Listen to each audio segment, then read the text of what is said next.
guys, hello, welcome to Tea Time Tuesday. finally, I get to reveal who killed Russell Strickland. Welcome. If this is your first time joining me, I do usually read a book, and I go through all the characters that are in the book, and every week, hopefully every week, sometimes I'll skip a week or so, I go through what I have read, and I give the names of the characters, and I often give updates of what's going on in the book. And I already finished, like, this is the third one that I'm finishing finally. And this one was called Mary Kay, from Mary Kay Andrews, and it was called The High Tide Club. Now, some of these books, I don't go to box, like big brand store, stores, brand name stores, bookstores. I pick up all my books from the little libraries that they have outside, or or this one came from Dollar Tree. There are a few that I have bought from Dollar Tree for $1.25. I have a few. This one was one of them, and it was $1.25. So this is the one I just finished. Now I'm not going to keep you guys waiting. I'm going to let you know right now who killed Russell Strickland. Are you guys ready? Okay, did you guess? Do you know? It was Millie. Millie did it. I was like, no way. I thought for sure it was Verena or it was Josephine. I didn't think Ruth had the guts in her to do any kind of murder. So, or I even thought that it was, oh my God, what was his name? Oh my God, I forgot her brother's name. Anyway, Josephine had a brother, and I thought it was him. Cersei's, get in here. So, yeah, so it wasn't the brother neither. So it ended up being Millie the whole time. But let's find out how she killed him. Okay? The only thing I didn't like, and that was like, I think they could have elaborated more or had a better ending. But get in here. Go over there. Hold on.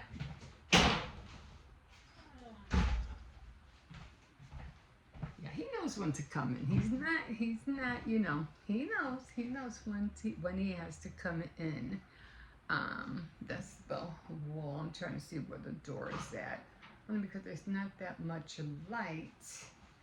And I wanted to leave the door open, but I think they look better with the door open, right? I don't know. A little bit more light. But anyway, yes. So, right now I am having chamomile tea. So that's what I'm having right now. And let's just already boiled the water. I'm running low on tea, as a matter of fact. So while I'll let that steep, I'm going to go into the book, and I'm going to let you know more or less how Millie ended up doing the deed. Okay, so I think we stopped at 66 was the last chapter. As you remember, I said I only have that much left. Now, at first, I don't know, I could have sworn that Josephine's brother, I'll find his name in a second, was dating or having an affair with both Millie and Ruth. But I guess I might have read the letters wrong, because Millie kept writing letters to her brother a lot. But you want to know what? They didn't disclose, and I'm kind of like left like, okay. And that was the inheritance, because the inheritance, when Josephine died, was supposed to be left to somebody.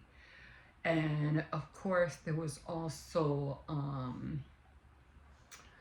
the person, Charles, who claimed that he was Josephine's long lost son.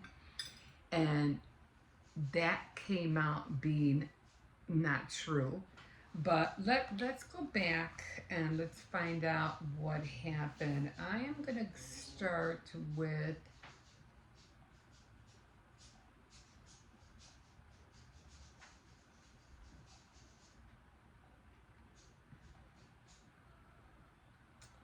okay, so she was already home.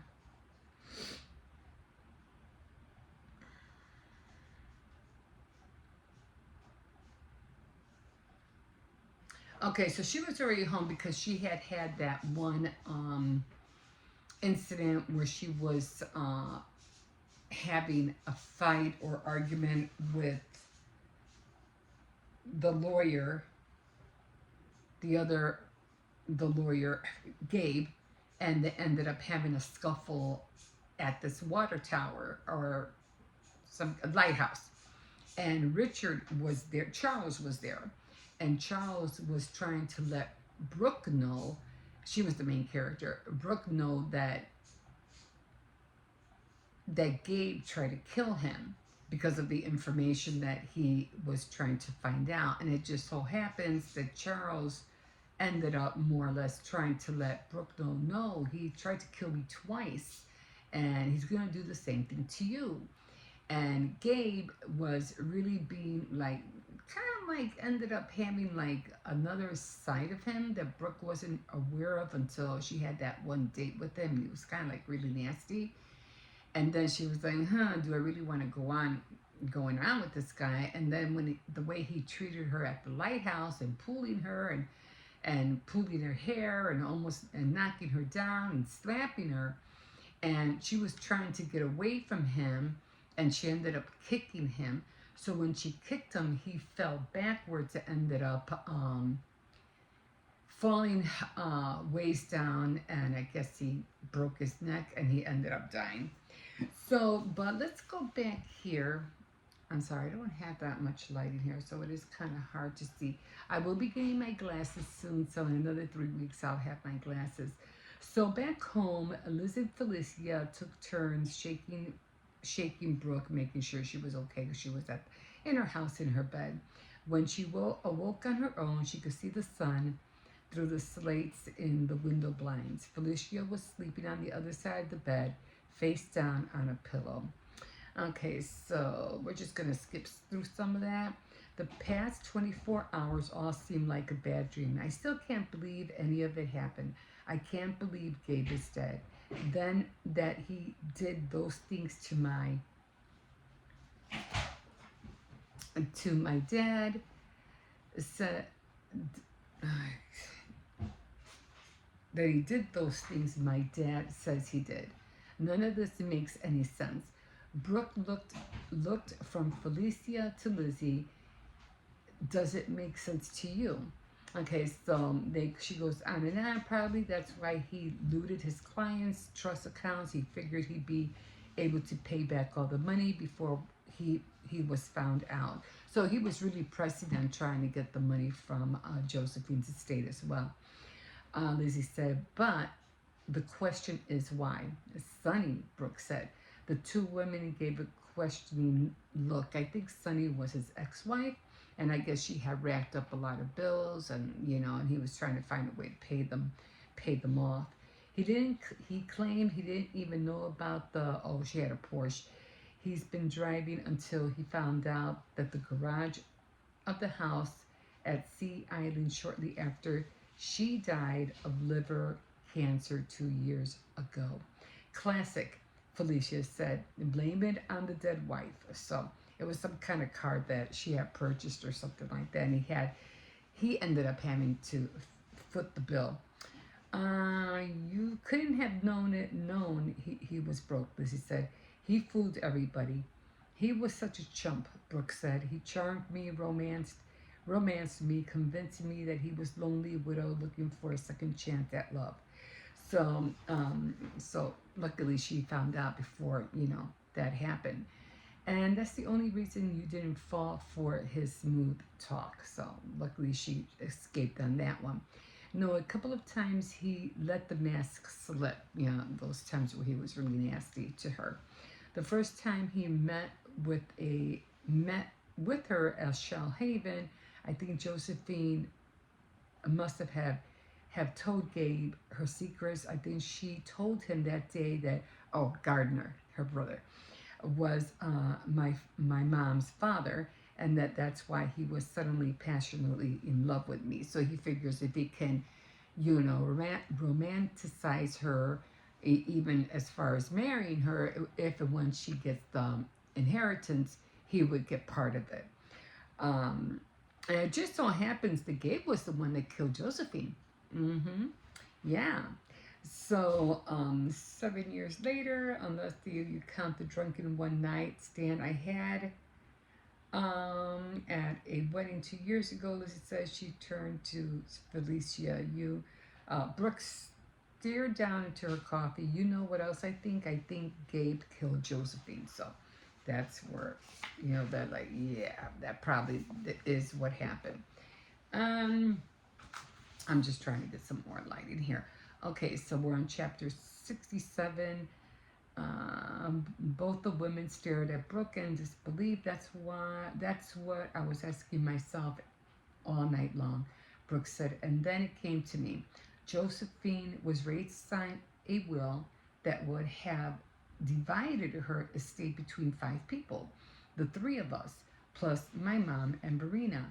She also planned to leave a pretty generous cash bequest to Shugden Lewet, and she planned it to deed back the property she owned at Oyster Bluff to the original landowners.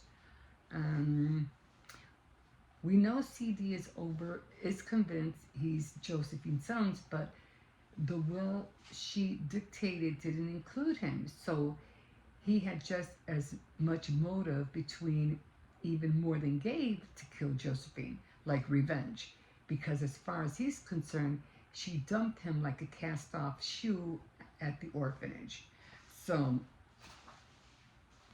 him still thinking that, she did this to me. The people we think we know the best are the ones with secrets we can't even fathom. Okay, so it just so happens we go to 67. Okay, so this is 1941. So, Benton Ford, trying to skip it with a fingernail. She slit the paper wrapper and held the shining blade. Oh, because this was Millie back then. I guess after Strickland, Russell, had his way with her. She was really upset, and he did kind of like beat her up a little bit, and she was just sick and tired of it, tired of dealing with him. She just didn't want to deal with it no more. So she ended up, trying to kill herself. One deft swipe on her wrist would surely do the trick, wouldn't it? But the mess, how considerate. And who would find her? Josephine? Her own mother? Her grandmother? She could only imagine their horror at finding her in a pool of her own blood. She shook her head. No, it was just too ghastly. So she didn't want to put, anybody through that.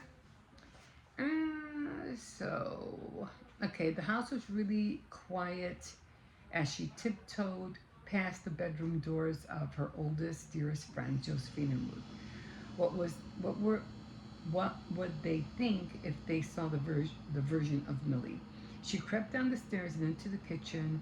Someone had put a pot of coffee on the stove, and she attempted to pour herself a cup to soothe the throbbing in her temples. But time was the essence. She must act before the sleeping household awoke. So she just tried to, slip away into the night. A male voice abruptly through the morning stillness. Millie, what are you doing out here? Her stomach rolled at the sound of his voice. Her first instinct was to run and hide as far here as she could. But just how far could she get on the island? All right, so okay, so CD, trying to hurry it up along here.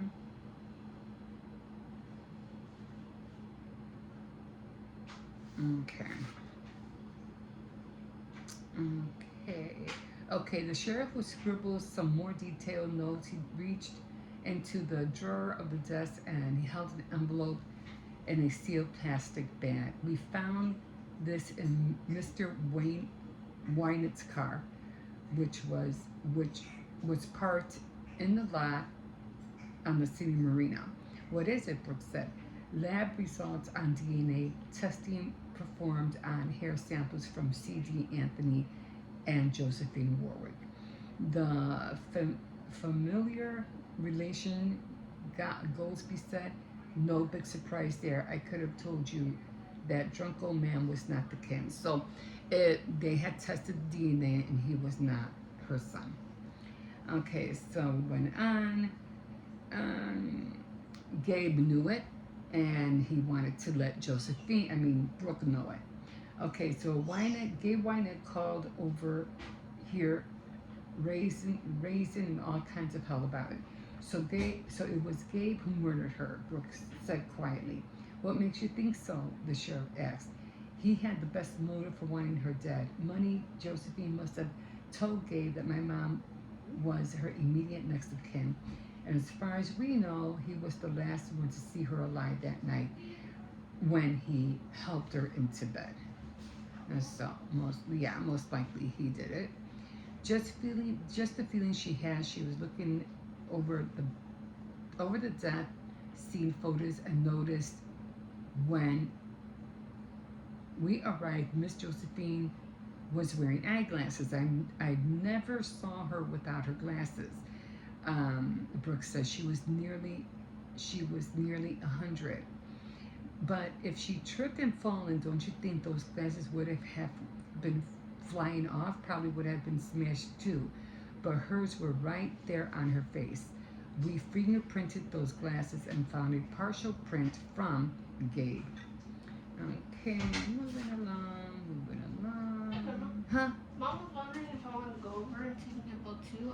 What's it called? They're giving out free tacos in here. I'm just gonna get it and bring it back. Oh, okay. Yeah. Can you give me 1 second? Can you have her? Okay. So, where were we? All right. So then,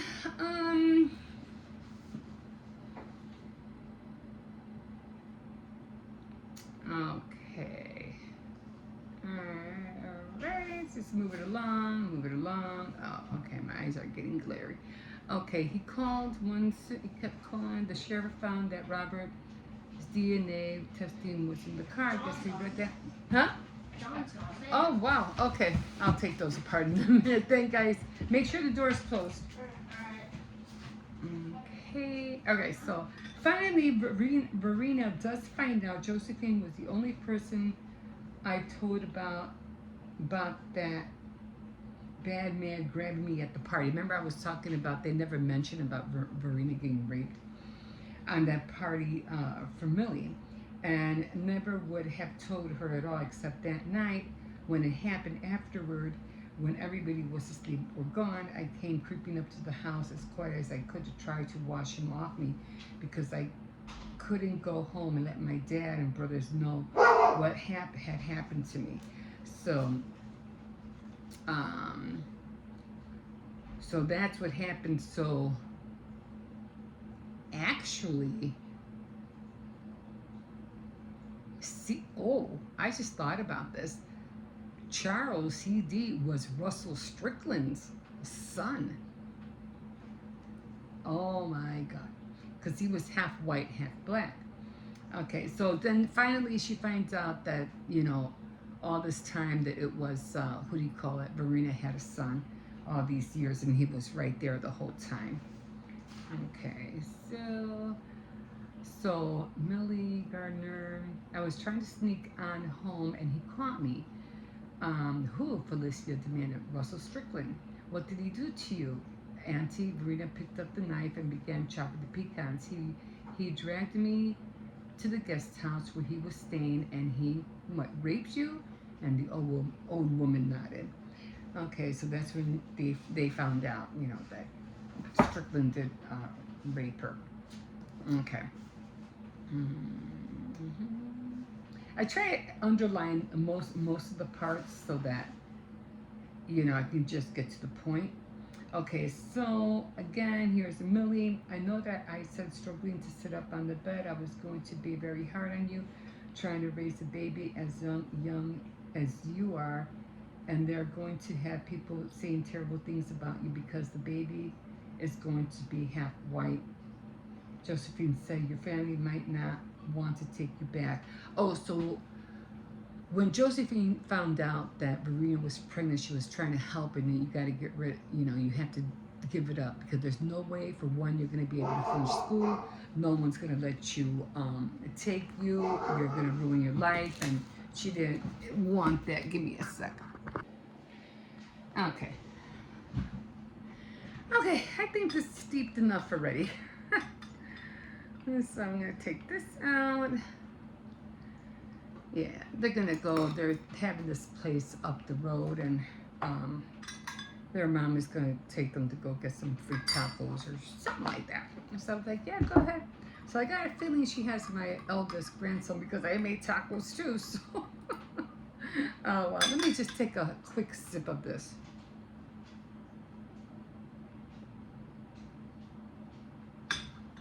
I love chamomile tea. It's so good. Okay. Oh, don't tell me I left my glasses. Did I leave my glasses over there? I put them down somewhere. Hold on. Okay, I'm trying to get to the part how Millie killed Russell. Okay, so back to 1942. It's going to be her. Okay, so she was talking to Verena about, no, you have to give up the baby. And she did finally give it the baby. And that's when Charles ended up, at the church and then at the orphanage. Felicia buried her head in her arms and wept. She was feeling really sorry what happened to her aunt. Okay, so Lizzie and Brooke looked away, each hating the burden of the secret that they had shared. Good old Josephine, Now, Marie was really mad because of what happened to Verena. She goes, oh, I don't even want nothing to do with that woman now. She's really upset. Brooke's throat felt dry. She sipped her iced tea and tried to ignore the laser stare Lizzie was giving her. Verena, she said finally, Josephine had all those secrets she kept all those years. She was pretty angry, Brooke said, but then Millie kept it the secret too. Okay, so back to CD, but it didn't much no sense. The sheriff gave me the report on the DNA comparison between Josephine and CD. I'm right, aren't I? She asked. CD isn't Josephine's son. He's hers. He's Verena's. What's that? Verena said. You're saying my son is alive, and then she realizes that she has a son. You think my boy, my grown son, is CD, living right here on this island, working for Josephine? I don't understand. That be. My baby is alive. I guess Verena really didn't care. I was like, she goes, I have a baby. I can't believe it. So they ended up going to somebody's funeral. I forgot who it was. The nuns gave him the name, because they were telling him how he ended up with the name that he was given. Okay, so this really sucks. Okay, they approached the cottage, spied on CD on the porch, sitting on a wooden chair. I guess they all went up to him. They told him, about the DNA testing and how he was not Josephine's son. We think your mother was Josephine. We think you're, okay, so Brooke took her time. Okay, so we think your mother was somebody Josephine cared about, somebody who was special to her, which made you special. So she took care of CD because of Verena, not knowing that Verena couldn't be the one to raise him. Brooke and Marie were wedged into a family pew in the front of the church, along Lizzie and Louette. Verena sat on the right end of the pew, but Felicia, her great niece, had declined to attend the service. The room was uncomfortably hot, so the MME church members fanned themselves with photo funeral programs. Okay, so, okay. I saw him in church. Brooke said, I sweat. He's sweet. He made such an effort to dress up for Josephine, especially considering what we know now. My goodness, CD really does resemble Verena. That's when they realized, yeah, that is her son. I would have loved to have heard the conversation. Brooke said, me too. I wanted an hour. Then I walked back over there, and they were sitting on the tiny little porch, kind of talking and staring at each other. How does CD see? Marie asked, shell-shocked. Felicia said, Auntie said he had no idea. Okay, did you ever get around to asking CD about the High Tide Club? Brooke asked. It's 9:10. We got 40 minutes. She glanced at Marie. Are you in? Millie's smile was impish. She knows I'm 76 years old. Felicia and Verena came with us. Do you think she can manage? Okay, I hope I didn't skip it. Okay, so when everybody had arrived, Brooke raised her cup. Let's drink to Josephine. I can look for more Ruth correspondence with Josephine and Millie. Verena took a sip of the wine. So they all went back to what was a Mermaid Beach, and they were all talking and chatting. I really want to fulfill the dream of saving the island and keeping out of the state's hands, but I'm going to need all you to get on board. Okay, so let me try to find where. Okay, so back to here. Okay, so back to 1941. Okay, so Russell opened the door of the truck. Hadn't you better get back into the house? Why don't I go with you? Millie placed her hands on the arm and giving it a slight squeeze. Hunting, don't be ridiculous. You don't know the first thing about it. You'd probably wet your panties or faint if you heard a gunfire. She shook her head vigorously. You're wrong. Let me come. She wheeled. It'll be fun. My first kill. So she goes with them, and they're gonna go. It had to be like early in the morning. When you go hunting, it's usually like 3-4 o'clock in the morning. Okay, so she took exactly 5 steps towards her heart pounding. The words she heard in her head weren't Russell's, but instead her dear, sweet Papa. That's the girl, Millie. He said, plant your feet wide to absorb the shock of the recoil. Sight it, hold your breath, pull down steadily on the trigger. Russell was tipping the flask up to his lips, his eyes widened in disbelief. Millie held her breath and pulled. So they had gotten to this one point, and she was about to shoot, I don't know, a deer or something. But instead of shooting the deer, she decided to shoot Russell. So minutes ticked away slowly, swallowing her swallowing her fears. Millie gripped the steering wheel to head back to the mansion. And as she was just about to pull into the main road, she heard a car coming and stopped just short of intersection. It was the Roadster, the one that Josephine used, her Gardner's car. She dove for the floor, praying they wouldn't be noticed. And by that time, she pulled herself back into the seat position. She saw Josephine's dark hair whipping in the breeze, and Gardner upright in the passenger seat beside her. So she tried to hide to make sure, they didn't see her. At me, Felicia, a few minutes later, the old lady stood naked. So they were all at the beach, and they're all like skinny dipping. And they're just all talking about old times, things like that.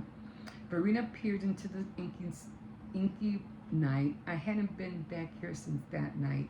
We all swore it would never happen again. No, Verena said stubbornly, it's right up here. See that break in the tree? So what happened here was like, well, where's the body then? Because if anybody knew where the body was, Verena knew. So because Millie was already gone. So they went to that place. This is the place Verena said solemnly. She opened the car door and stepped out, clinging to the side of the car for balance. The others followed suit, with Felicia taking her arm. Just a little ways up here, Verena said. Her steps quickened, and 2 minutes they stood in the clearing dominated by imposing oyster shell round. There it is. This is where we put him, Verena said. Nobody else on the island would ever come back here. It's an Indian mound, you see. So it was kind of a geishy kind of thing. Verena stared at the shell mound, then turned her back to it. No, she said finally, not hunted, not anymore. She said to Marie, I'm ready to go home now, please. So after that, that's when they finally just left everything alone. Well, where the hell was Pete? So finally, who do you call it? Brooke does let Pete know that Henry was her son. He got mad because, oh, now you're telling me this? What do you want me to do with this information now? So she sighed, and he has your father's eyes and nose, your jaw. Henry's yours, Pete. And he's like really upset because he's like, now you tell me? Do what you think you do.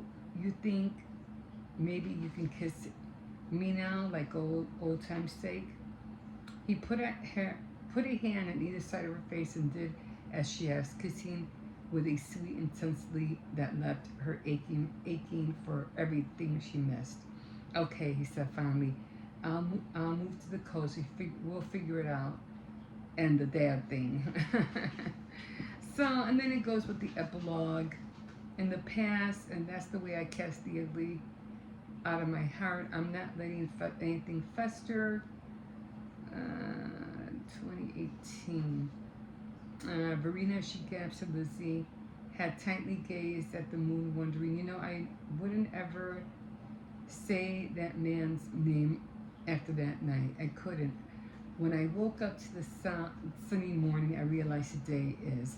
So this was really funny because this is, now as you remember, during the week or 2 weeks ago, I think it was, September 10th or something like that? Isn't that when Charlie Kirk got killed? And for some reason, every time I read a book, it always coincides with whatever's going on in the world in my life, and it always seems to coincide what's going on. And I found this to be very strange when I read this, and this was about two weeks after Charlie Kirk died. So Marie nodded and grasped her daughter's hand. Wordlessly, Brooke reached for Felicia's hand. His name was Russell Strickland, Verena said. She repeated the name, enunciating and pausing between each syllable. And this is what it said. Dig this. Russ, Sell, Strick, Land. Russ, Sell, Strick, Land. And when I read that, I was like, what? Without prompting, the woman repeated the name.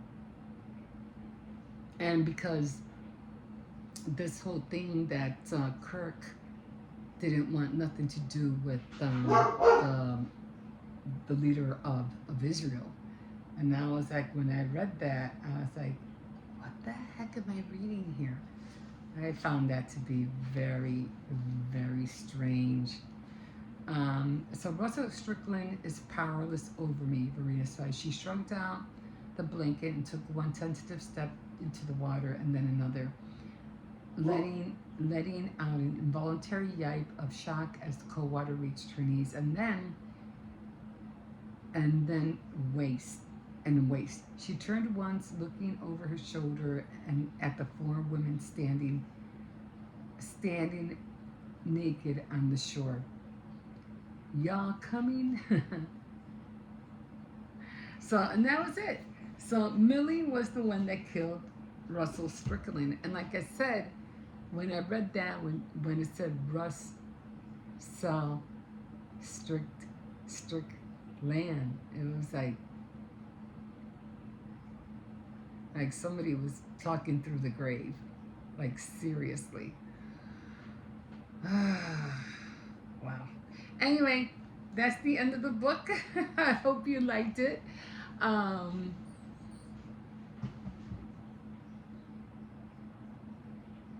just heard a mouse.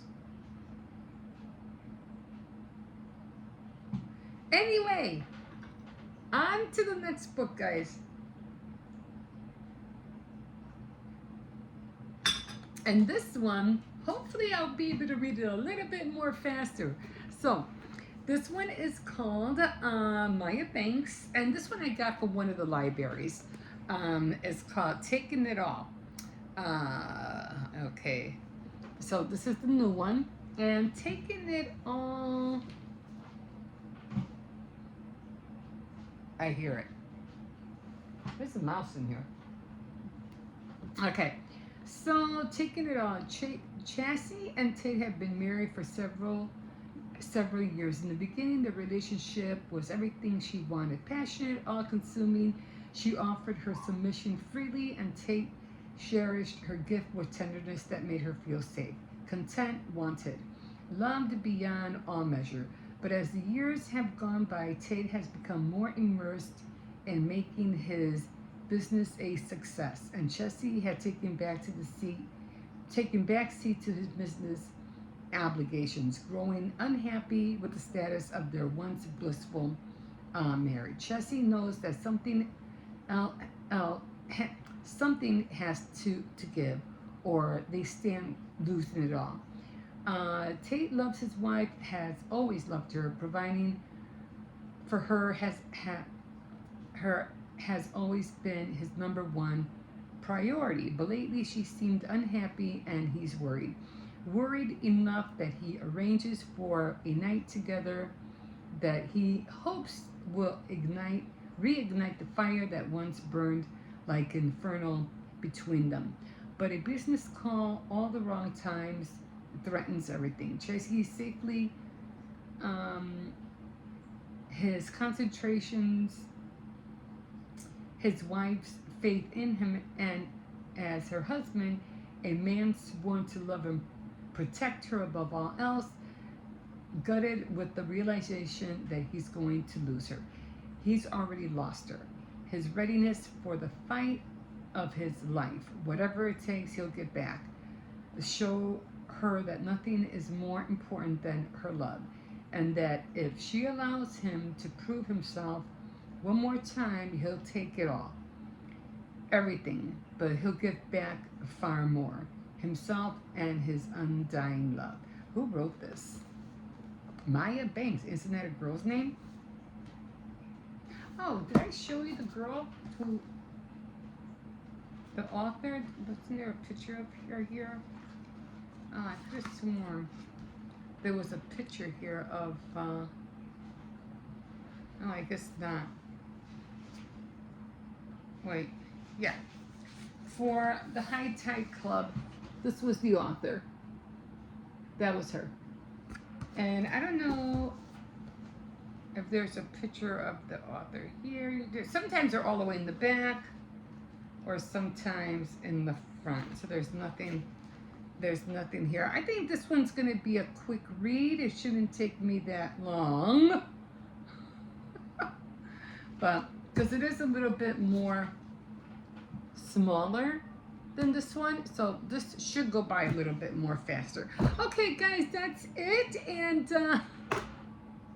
Thank you so much for joining me tonight or this evening. And yeah, there's something back there.